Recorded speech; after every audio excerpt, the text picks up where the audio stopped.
welcome back to my channel. This is Ritu and I welcome you all guys to my channel Ritu's Vibe. Welcome back.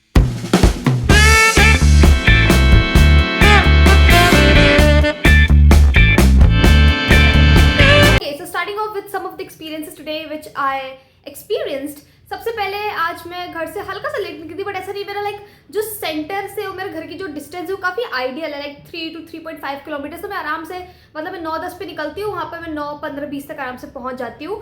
Traffic क्योंकि थोड़ा बहुत सा होता है, mild से traffic होता है जस्ट एट दी स्पॉट।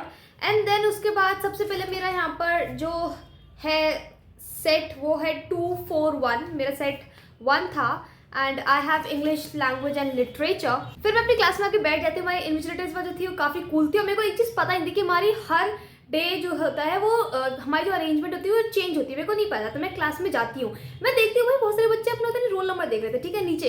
मैं बताती हूँ, मैं कह रही हूँ यार क्यों देख रहे हैं लोग, कल जहाँ पर बैठे थे वहीं पर बैठने, लोग कितना वापस से क्यों चेक कर रहे थे। फिर मैं ऊपर जाती हूँ, देन फिर अपने रूम में देखती हूँ वहाँ पर मेरी सीटिंग नहीं थी, तो फिर वापस मैं नीचे आती हूँ, वापस मैं अपना रोल नंबर देखती हूँ, देन फिर मैं अपने जो भी रूम नंबर था वहाँ पर मैं चली जाती हूँ। एंड देन उसके बाद फिर हम मस्त से बैठ रहे थे। हमारी जो इन्विजिलेटर थी वो भी काफ़ी कूल थी, हम सब बातें कर रहे थे, उन्होंने सब कुछ नहीं कहा। फिर जैसे 10 बज गए तो हमको हमारी आंसर शीट मिल गई एंड थैंक गॉड कि हमको क्वेश्चन पेपर हमारी क्लास में से 10 पर आ गया था, हमको 10-15 पे डिस्ट्रीब्यूट हो गया था। क्योंकि मैंने बताया था लास्ट वीडियो में हमको मैथ्स के पेपर में रीडिंग टाइम नहीं मिला था, हमारा पेपर ही बहुत लेट आया था, ऑलमोस्ट 10:25 के बाद ही आया था पेपर, फिर बांटने में फिर कितना टाइम लगता है। सो और हाँ, इस बार मेरी आज फर्स्ट बेंच पे से थी, मतलब जस्ट टीचर के बगल में। सो वैसे मेरे को इतना कोई फर्क पड़ता नहीं, टीचर के बगल में हो लास्ट बेंच पे हो, मेरे को इससे ज़्यादा कुछ फर्क पड़ता है नहीं। बाकी now let's talk about how my paper went. क्या लेंदी पेपर था, ज़्यादा तो नहीं था लेंदी, मतलब अच्छे क्वेश्चंस थे। एंड मैं वो वाली PDF करके गई थी जो कि आई थिंक कॉम्पिटेंसी बेस्ड की है, जो कि NCERT और CBSE ने खुद रिलीज़ कर रखा है।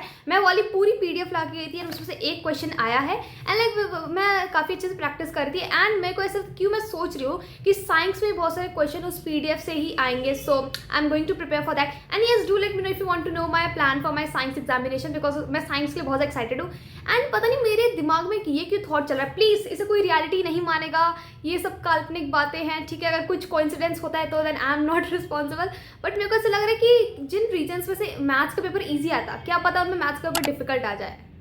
Like this is just my perception, ताकि मॉडरेशन बना रहे एंड जहाँ पर पेपर डिफिकल्ट आता मैथ्स का, वहाँ पर साइंस ईजी बना रहे।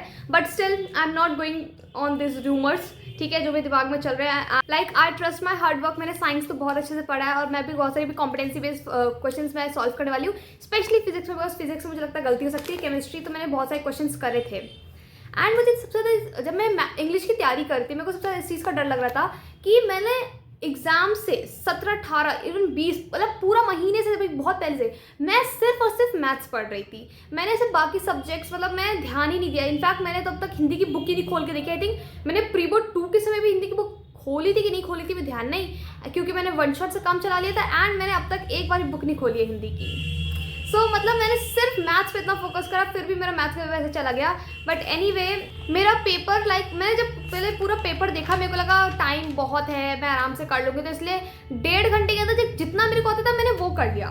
फिर मैं सोच के मेरे को जो नहीं आता उसमें मैं कुछ ना कुछ बना के लिख रही हूँ। सो अब मैं अपना पेपर का ऐसा एनालिसिस देती हूँ पूरा ऐसे। ये था 241 set number 1 and let me just show you. सबसे यहाँ पर हमारा रीडिंग स्किल्स है। मैं हमेशा ग्रामर से स्टार्ट करती हूँ, तो पहले अपने ग्रामर्स की मैं गलतियाँ बता देती हूँ, ठीक है। ये वाला सही है मेरा, ये भी सही है, ये भी सही है, ये भी सही है, ये भी सही है। ये वाला पहले मैंने लिखा था कुछ और, फिर मैंने कट कर दिया, क्योंकि उसमें हमको 10 करने थे, तो ये वाला मैंने कट कर दिया। अच्छी बात है, जो मैं लिखा था वो गलत था, ठीक है। ये भी सही है मेरा, मतलब मैंने गूगल पे से चेक करा है, सो आई थिंक सो। इस पे पता है मैं पेरेंट्स करने वाली थी, मेरे को लग रहा था पेरेंट पता नहीं, लाइक मेरे को लग रहा था, लेकिन फिर इसको मैंने मस्ट कर दिया। सो आई थिंक यहाँ पर एक नंबर मेरा कट जाएगा। यहाँ पर मैंने क्या करा, आंसर तो लिख दिया, ठीक है, द कस्टमर आज द वर्कर, तो उसमें सिर्फ इतना स्टेटमेंट लिखना था, मैंने ये भी लिख दिया कि द कस्टमर आज the worker whether he had packed all the items, to which worker replied in affirmative and said that। इसे मैंने करके लिख दिया। सो आई डोंट थिंक उसका नंबर नहीं करना चाहिए, बिकॉज मैंने एक्स्ट्रा लिख दिया है। बट लेट्स सी, ये वाला सही है। ये वाला पता नहीं मेरे को समझ नहीं आता कि आर होगा इज होगा। लाइक मैं वाली लाइन याद करती थी, जैसे वो फिल्म शुरू होने से पहले लिख के नहीं आता ऐसे कॉशन करके, तो वो मैं याद कर रही थी, बट फिर मैंने वाला छोड़ दिया।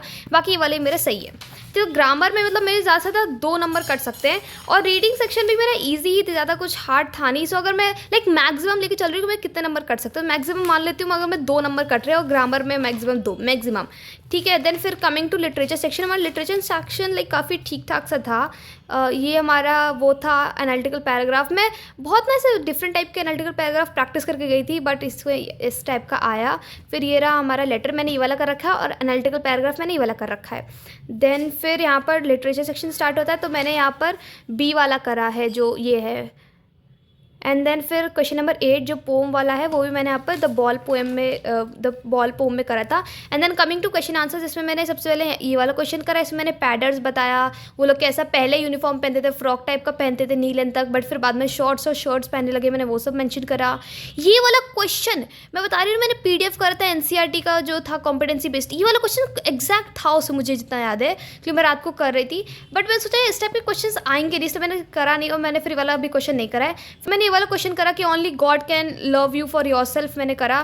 देन इसमें फिर मैंने लाइक ये वाला क्वेश्चन भी मैंने थोड़ा बहुत ना ऐसे PDFs वगैरह में देखा था, लाइक एग्जैक्ट नहीं था, बट इसमें मैंने ये मेंशन कर दिया कि हमको ब्लैक्स और वाइट्स पे, लेकिन ऐसे काफ़ी स्टीरियोटाइपिकल थिंकिंग है कि ब्लैक से तो इनऑस्पिशियस है, बट ऐसा नहीं सोचना चाहिए, because black can also like bring happiness, it can uplift our mood. तो मैंने यहाँ पर थोड़ा बहुत एग्जाम्पल दे दिया कि रॉबर्ट फ्रॉस्ट की पोम में क्या क्या था। देन फिर विजन ऑफ नेल्सन मंडेला मैंने यहाँ पर लिखा है कि वैसा जैसे जो सोशल इनजस्टिस था, लाइक अपार्थाइड सिस्टम, इस टाइप की चीज़ें वापस से फ्यूचर में नहीं होनी चाहिए। And there should be no oppressor, like one should not oppress the other, because oppressor and oppressed are both are the like harbingers of inhumanity, मैंने करके ऐसा कुछ लिख दिया है। देन कमिंग टू दिस, यहाँ पर मैंने ये वाला क्वेश्चन बताई थी, ये वाला क्वेश्चन भी उस PDF में था, why was Fowler interested in meeting Oswell, यहाँ पर मैंने लिख दिया बिकॉज फॉलर एक राइटर था, उसको स्पाई के ऊपर कुछ ना कुछ ऐसे कहानियाँ लिखनी होगी, इसलिए वो एक रियल स्पाई से मिलना चाहता था ताकि उसकी लाइफस्टाइल वगैरह सब कुछ समझ सके, तो ये सब मैंने लिख दिया। यहाँ पर फिर मैंने सेकंड में लिखा कि उसके फादर कंजर्वेटिव थे, ऑर्थोडॉक्स थिंकिंग थी उनकी, वो बहुत प्रेफरेंशियल ट्रीटमेंट करा करते थे, ये सब मैंने करके लिखा। एक मिनट, मैंने प्रेफरेंशियल लिखा था पार्शियल लिखा था, वेट मेरे को याद नहीं आ रहा, प्रेफरेंशियल, क्योंकि मैं ना क्या होता है, हम जब वर्ड सोच रहे थे तो मेरे दिमाग में आता है, लेकिन फिर अचानक से कोई एक और वर्ड याद आता है, तो मेरे को ध्यान नहीं, मैंने पार्शियल लिखा था प्रेफरेंशियल लिखा था। Any how living that aside, फिर मैंने सबसे पहले सोचा था मैं ये वाला करूँगी, बट फिर मैंने ये वाला क्वेश्चन करा। इस टाइप के क्वेश्चन मैं काफ़ी प्रैक्टिस करके गई थी निकिता मैम के चैनल वगैरह से, तो यहाँ पर मैंने ये वाला करा सब कुछ, उसके बारे में मैंने स्टोरी बता दी। देन फिर इसमें मैंने ये वाला करा the book that save the earth, मैंने इसमें बताया कि मतलब इसमें मैंने काफ़ी कहानियाँ लिख दी पहले तो इसकी, आई थिंक शायद इसमें नंबर कट सकता है, because to the point 6 marks अब एक्यूरेट मैंने नहीं लिखा, लाइक आई रोट डाउन कि कैसे वो लोग आते हैं तो लाइब्रेरी में जाते हैं तो they misinterpreted book as sandwich, ऐसे करके मैंने लिखा। देन फिर उनको जब बाद में पता चलता है तो वो एक और बुक पढ़ते हैं, एंड मैंने ये भी लिखा कि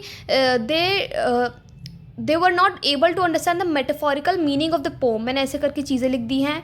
एंड तो फिर वो मदर गूस की पोएम पढ़ते हैं, which and the character in the Mother Goose poem Humpty Dumpty sat on the fall exactly like resonated the image of think tank, so they thought that earthlings are going to attack Martians before Martian did, मैंने ऐसे करके ऐसे कुछ ना कुछ लिख दिया है।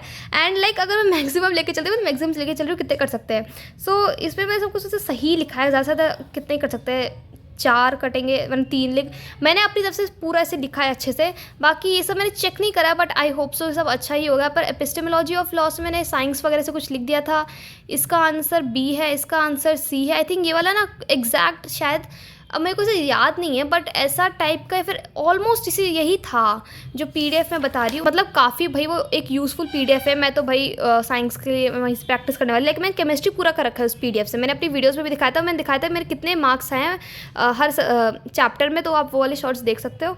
दैन फिर यहाँ पर मैंने B वाला करा था, यहाँ पर मैंने उसे सक्सेस का बताया कि लिविंग अ लग्जरियस लाइफस्टाइल वगैरह से करके था।